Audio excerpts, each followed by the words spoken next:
Chers amis, bonjour.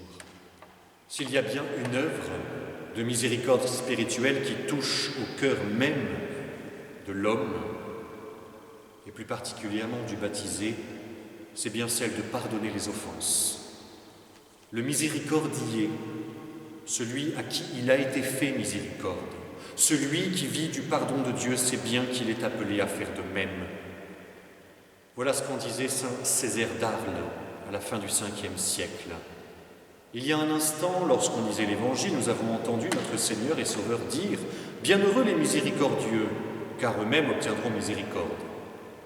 Doux est le mot de miséricorde, frère très cher, et si le mot est doux, combien plus la chose même. Et alors que tous les hommes veulent obtenir miséricorde, peu nombreux sont ceux qui veulent faire miséricorde. Ô homme, de quel droit veux-tu demander ce que tu négliges d'offrir? Il doit donc faire miséricorde en ce monde celui qui désire la recevoir dans le ciel.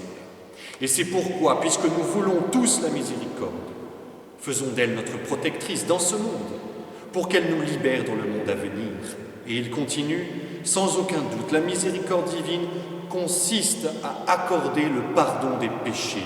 Toutes les largesses que fait la miséricorde humaine sur la route, la miséricorde les rend dans la patrie. Chers amis, pardonner les offenses, c'est être sur terre, à l'image du Seigneur qui est au ciel. Il y a dans cette œuvre de miséricorde l'ADN du chrétien, ce qui le caractérise le plus aux yeux du monde, parce que c'est bien là une folie et parfois même un scandale.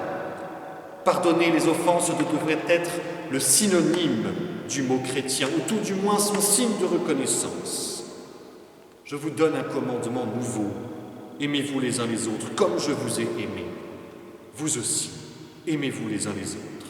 À cela, tous connaîtront que vous êtes mes disciples, si vous avez de l'amour les uns pour les autres. Alors pardonnez les offenses, chers amis, ce n'est pas être faible. Ce n'est pas se laisser marcher sur les pieds, capituler devant ceux qui nous veulent et nous font du mal. Pardonner les offenses, c'est aimer à l'exemple de Jésus. Combien de saints nous ont montré cet exemple?